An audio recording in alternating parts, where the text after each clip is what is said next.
Bismillahirrahmanirrahim. Assalamualaikum warahmatullahi wabarakatuh. Waalaikumsalam warahmatullahi wabarakatuh.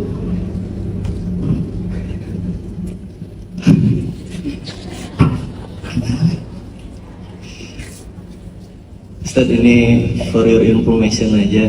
Saya itu kalau lihat antum itu selalu berdoa, ya Allah, imma Ustaz Hanan itu intaqala ilar rafiqil ala, maka biarkan saya generasi selanjutnya yang meneruskan, maka izinkan saya meneruskan, maka pantaskanlah saya yang meneruskan antum.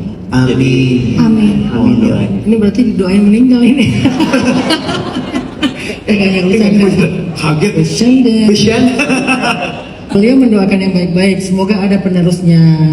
Saya dipaksa nanya, cuman ada beberapa pertanyaan saya menjadi unek-unek, Ustaz. Boleh namanya saya Oh iya, maaf. Saya Agam Farul, mungkin bisa di-follow sedikit. Namanya apa? Agam, Ustadz Agam. Agam Farol. Ya. Kita lihat dulu pertanyaannya, ya kan? Ya, pertanyaannya dulu. Enggak tahu, Ustaz. Tadi kan Ustaz menyampaikan beberapa cara kita untuk keluar dari musibah. Seenggaknya ada dua yang saya dapat, Ustaz. Satu di hadis riwayat Ibnu Majah, satu lagi antum bilang kita bicarakan tentang akhirat.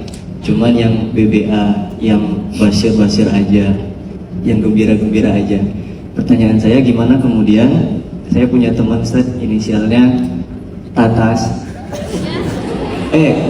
Sebelah dong. Sebelah. Iya, tolong kameramen muka dia. Gimana? Maksud saya gimana, Ustaz?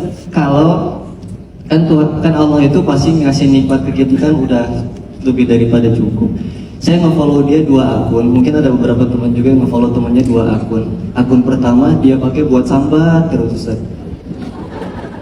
Akun pertama itu buat story pasti nggak pernah lepas dari lagu yang antum nyanyi tadi apa sih? Bercanda. Islam. Iya, itu Ustaz. Jadi dia itu kalau buat story di akun pertama Ustaz, isinya pasti pakai lagu itu. Jadi kan kita melihat akan sedih. Tapi di akun kedua Ustaz ini Ketawa-ketawa.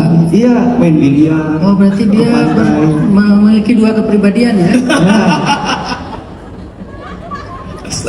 Maksud saya Ustaz, apakah flexing kesedihan ini Flexing kesedihan. ya Allah minta tanggung jawab sehingga dia, padahal kan Allah udah ngasih nikmat banyak, dan gimana cara ngasih tahunya orang-orang yang mungkin teman-teman juga punya banyak teman yang kayak gitu, padahal hidupnya bahagia tapi story-nya isinya sad boy. Sad boy. Oke. Ini ada tren baru di anak muda ya, flexing kesedihan ya. Kesedihan. Oke. Syukran. Assalamualaikum warahmatullahi wabarakatuh. Waalaikumsalam warahmatullahi wabarakatuh. Boleh tanggapannya Gurunda Ustadz Hanataki?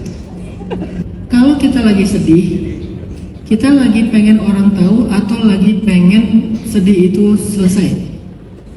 Karena itu 2 hal yang berbeda. Seringkali kita excuse-nya supaya selesai, saya pengen share dong Ustaz, saya pengen ngasih tahu ke orang lain. Enggak kayak gitu caranya. Ketika orang solih sedih seperti Abu Umamah, dia tidak memberitahu orang lain, dia memberitahu Allah. Lalu Allah mendatangkan orang terbaik untuk membantunya.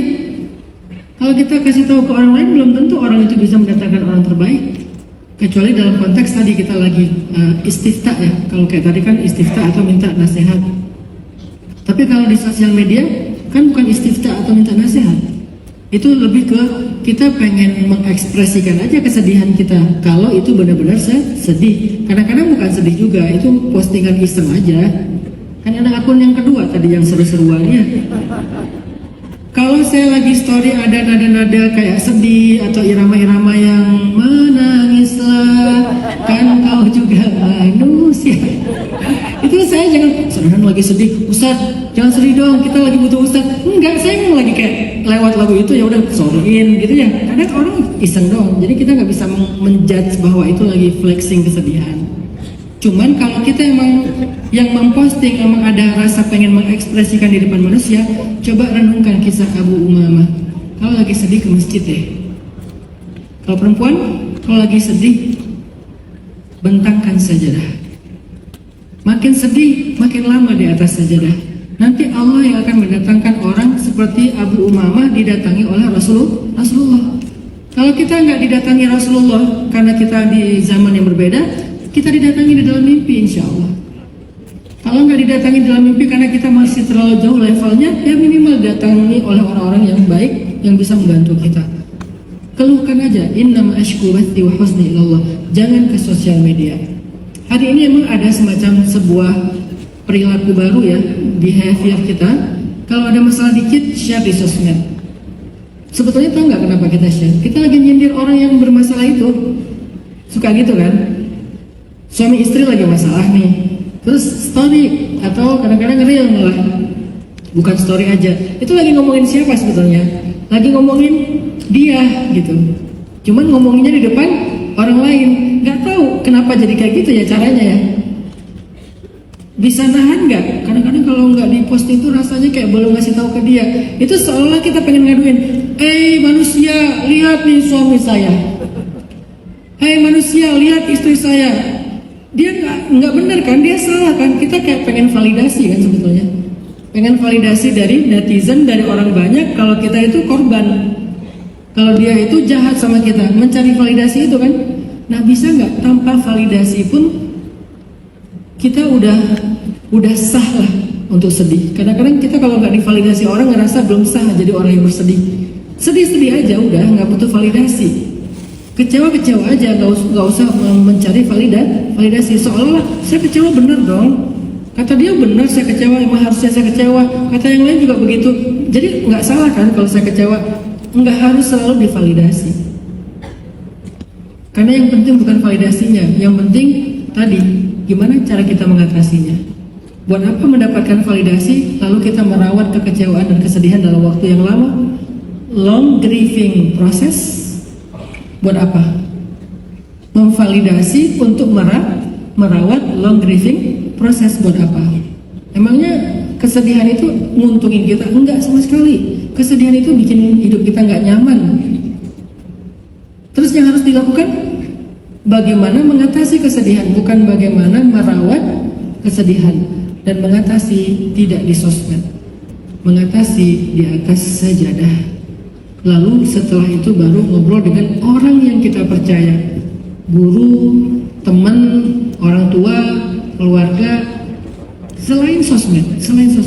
Sosmed nggak perlu tahu lah tentang masalah pribadi kita. Tapi saya berhusnuzon yang posting kayak gitu tuh iseng aja, kebenaran lagunya pas, terus muncul quote of the day-nya dari kayak speaking of my mind gitu kan, kayak tiba-tiba ngomongin apa yang ada di pikiran kita kan, suka gitu kan, terus udah gitu story. Sesederhana itu, jadi nggak perlu dianggap terlalu serius juga.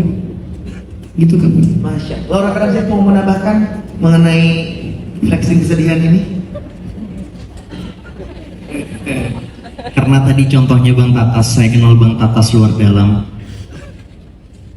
batin. Jangan aneh-aneh. Sepertinya memang ngejudge aja itu mas-mas kaos putih. Sebenarnya ada beberapa tipikal orang-orang yang memang susah sekali mengungkapkan isi yang ada di dalam dadanya. Kemudian dia menemukan salah satu cara untuk mengungkapkan kesedihannya adalah dengan cara menulis, dengan cara memposting di story dan sebagainya.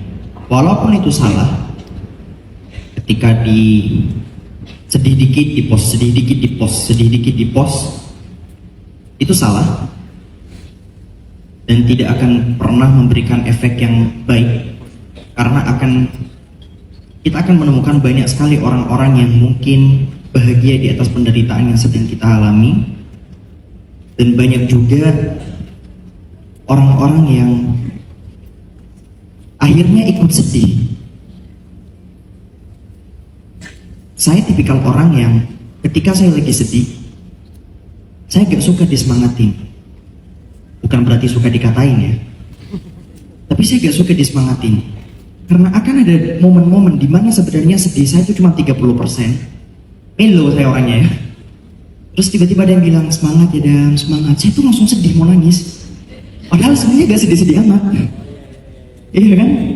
Nah, mungkin ketika kita posting di sosial media, ada beberapa orang-orang yang mirip dengan saya.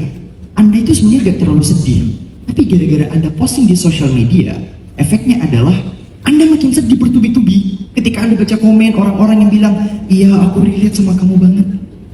Memang hal kayak gini itu